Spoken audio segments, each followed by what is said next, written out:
Another challenge, recruitment and retention, something all law enforcement is struggling with. But the Secret Service's departure rate was 48% last year, due in part to the high demands of the job. To expand hiring, they're aiming to have 30% women recruits by 2030, and even allowed YouTube influencer Michelle Carre to train with agents. But I'm very conscious, as I sit in this chair now, of making sure that we need to attract diverse candidates and ensure that we are developing and giving opportunities to everybody in our workforce, and particularly women, and particularly women, and particularly women, and particularly women. 2 seconds ago, he will deliver a statement to the nation after the apparent assassination attempt on former President. The assassination attempt on Donald Trump, Part 2, the Secret Service.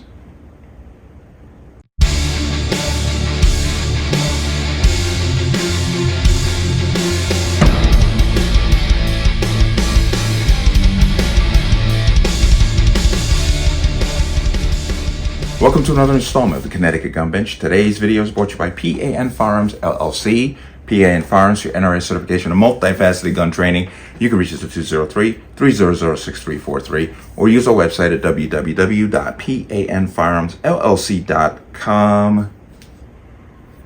As always, there'll be a link in the description box below. And if you like channel-like content and what I do here, you can support me with the link. Everything is appreciated. My new PSA, this goes out for everybody. Your comments are being deleted. I'm not doing it. This is happening more and more frequently, and I'm going to tell you flat out now that my channel gets a lot of scrutiny and I'm being shadow banned. So if your comments get deleted, all I can tell you is that I'm not doing it. But, and Connecticut residents, I just want to kind of prelude this. I want to get this out there in case you don't watch the whole video, which is fine. I want you to check this out. This is Kenneth Gucker, former Connecticut State Rep, Democrat, no surprise, who is upset that the shooter missed. And this is him. He's running to try to win District 138. That's area code 06811, 06810. He's running to basically get that seat. Take a look at his face. Remember him when you go to the polls. If any person who takes pleasure in the demise of another human being because you don't agree with them politically has no business being in government. So I want you to see this. Okay? Let's talk about this. Now, if you tuned in yesterday and you caught my video yesterday, I spoke about the attempted assassination of Donald Trump while he was giving a rally in Butler, Pennsylvania. And I spoke about the event in the first section. I'm now going to talk about the security as provided by the Secret Service, because there is now a lot of vitriol coming against that organization because of what happened with former Secret Service agents basically saying this was a disaster that should never have happened. And you also have a very interesting video that I'm going to give you from a Canadian sniper who is part of the team that had the longest shot ever recorded, or longest sniper shot and kill ever recorded. And he's going to give his 2 cents, which I find very interesting. I am talking about the assassination attempt on former President Donald Trump. I spent just about 17 years in the military, just about 14 of which were at Tier 1 Special Operations Unit called JTF-2. Our sniper team has the world record for the longest confirmed sniper kill. And a huge part of our job while I was there and while I was a sniper was doing close protection for VIPs up to and including the Prime Minister when he would go to dangerous countries like Iraq or Afghanistan. And yesterday, what happened, I have no doubts in my mind that the shooter had help from somewhere within an agency, an organization, or the government. The second I saw that aerial photo of what they were saying happened, it immediately made no sense to me. You cannot, in broad daylight, get onto a rooftop within, it looked like maybe a couple hundred yards, if that. You can't get into that position with a gun when there's a president speaking. Something happened, and I'm not pointing fingers at anyone. It's too obvious that this guy had help getting there. So whether it's someone turned a blind eye or it was strategically planned, I mean, it had to be planned to a certain level because events like that and security like that, it's not a small thing, and that is the most obvious place to be. I find it very strange that, you know, if the story that comes out is like, oh yeah, he snuck into position and he got set up and nobody saw him, it was an oversight in security and Overwatch and we just made a mistake, sorry. I think it's also very weird that if that's the case and someone is good enough to stalk within 150 to 200 yards of one of the hardest to stalk targets in the whole world, you're not going to miss a shot. You're not going to miss that shot. Like, it doesn't make any sense. So my opinion is, and whether this comes out now or way later, is that this guy had help from somewhere. And I think it's obviously concerning. There's this great compilation video, and I wish I could remember who actually put it together, that I want you to watch, because it gives a timeline of connecting certain events together as one cohesive timeline. If you remember this gentleman, where he said that he saw Crooks on the roof, bear crawling up the roof, and was pointing at him, and actually he notified a police officer. Several people said this. It's that video where also Trump is speaking, where you can see the Secret Service counter snipers. They actually look more like local law enforcement as they're basically doing their thing. And you can actually have the video of Crooks going up, and it all comes together in one timeline. I want to play that for you. He was doing his job. I wouldn't even be doing this. I'd be at some beautiful place with a gorgeous ocean. The Look, they're all pointing. The Atlantic, maybe the Pacific. Yeah, someone's on top of the roof. Look. There he is right there. Right there, you see him? He's laying down. You see him? Yeah, he's laying down. And son, I'm here with you fighting like hell to get a senator. What's happening? And to make sure we take back the White House, because if we do, we're going to make America better than ever before. We're going to make it. Yeah, look. And it's There he not is. easy, because we have millions and millions of people in our country that shouldn't be here. Dangerous people, criminals. We have criminals. We have drug dealers. We have people that should not be here. And it's much tougher than it happened. We have the strongest border ever. In recorded history, we had the best border. In fact, if they could ever put up a chart, I don't know if they can do it. Do you guys have access to that chart that I love so much? You don't mind if I go off teleprompter, do you? Because these teleprompters are so damn boring, I try and explain that. Oh, there's it. Wow. You guys are doing it. They're getting better with time. My guys, take a look at that chart. Take a look at the arrow on the bottom. See the big red arrow, right? So that's when I left office. That was the lowest point, and that comes right from the government services, comes right out of Border Patrol. Take a look at that. So that arrow is the lowest amount of illegal immigration ever in recorded history into our country. And then the worst president in the history of our country took over. And look what happened to our country. Probably 20 million people. And you know, that's a little bit old, that chart. That chart's a couple of months old, and if you want to really see something that says,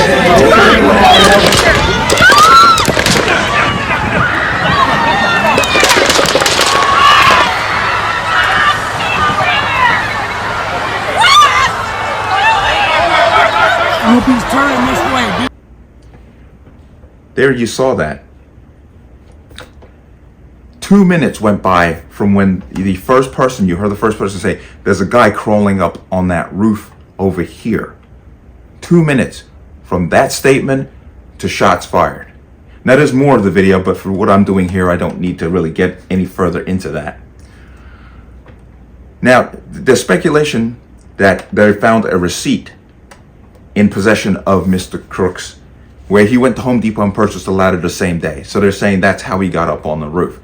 If you remember, in the last video I did, law enforcement were searching for somebody. They had been tipped off to something. Several law enforcement officials are telling the AP that a local officer actually encountered the shooting suspect on the top of that building that he's accused of shooting from, climbed up onto the roof. This was after being flagged down by people, bystanders, who saw that suspect climb up there, and that officer apparently went up onto the roof, and the suspect pointed his rifle at the officer, and that officer reportedly retreated, giving the suspect the opportunity to shoot his rifle at former President Trump.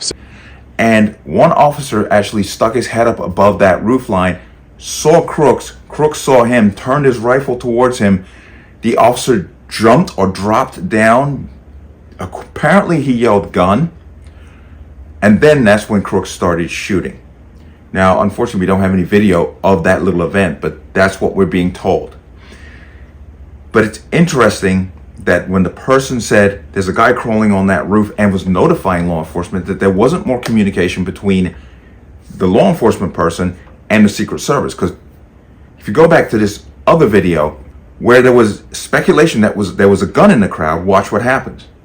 Folks, while we're at it, great.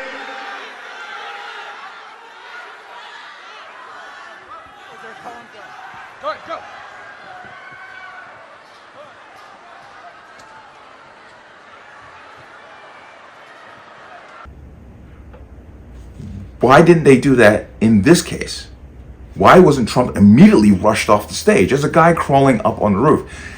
Now, I'm going to give the counter snipers the benefit of the doubt that they could not see, because if you look at the actual angle of the roof, they may not have been able to see him over there, which, you know, they didn't get the angle on him to see what exactly where he was, what he was doing, until he actually got to the very top and stuck his head. He had to, of course, stick his head over the top of the roof line to be able to see where Trump was speaking, and didn't be able to produce the rifle to be able to aim in and take the shot.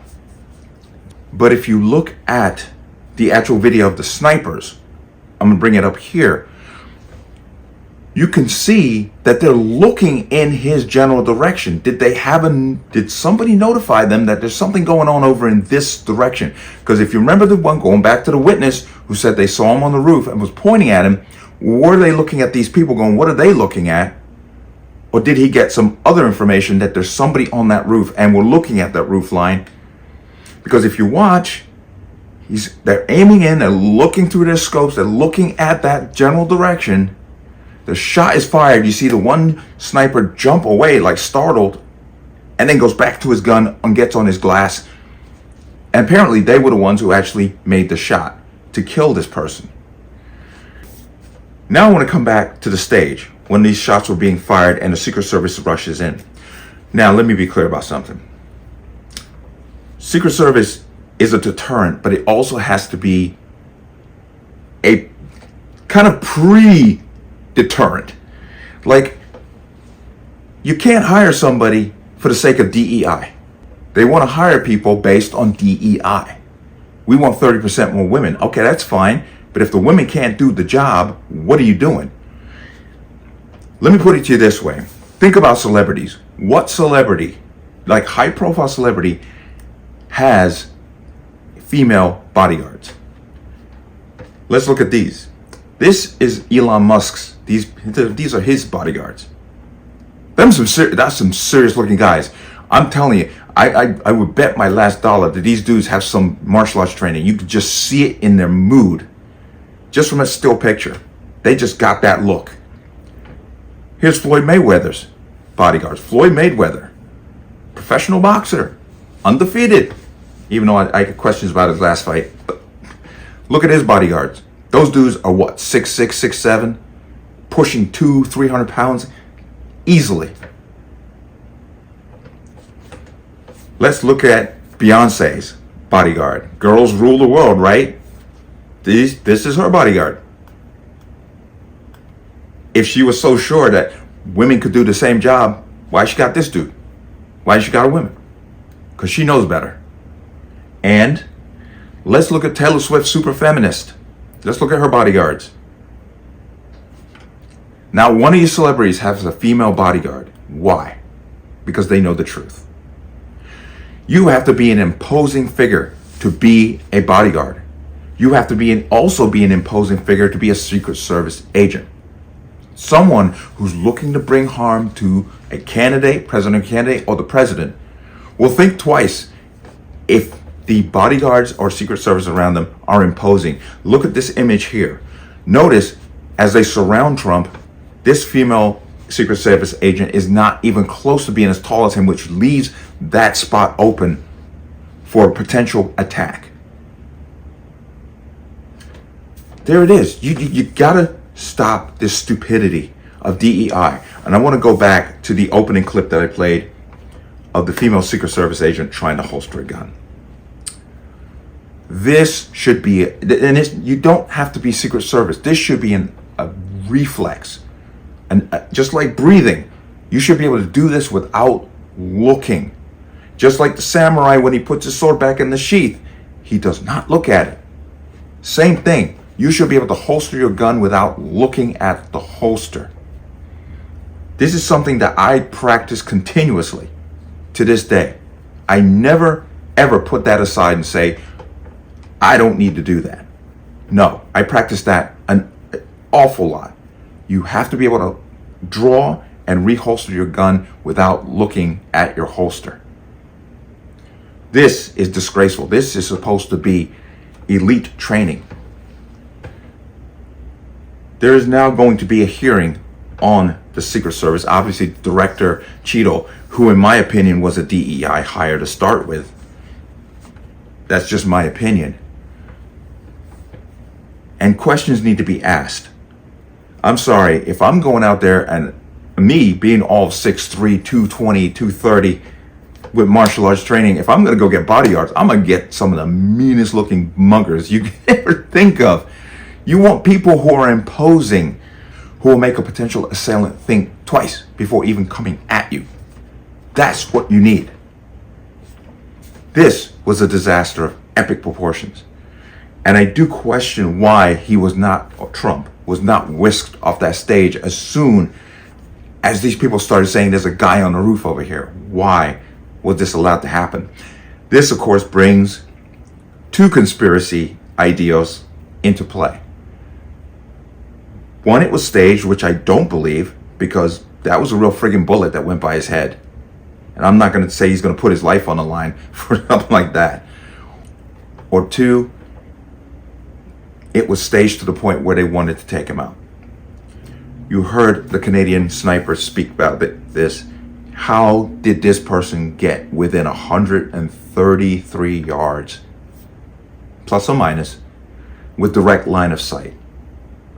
How did that happen?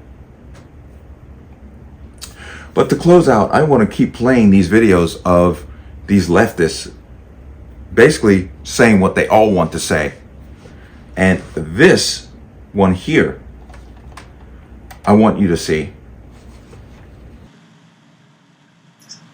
Whoever that was, I can't say it because I don't want no problems. But you had one fucking job and you missed. Thanks a fucking lot. You had one job and you missed.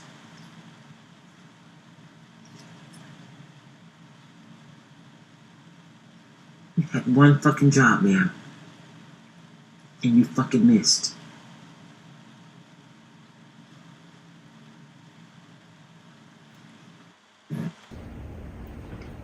This is who they are.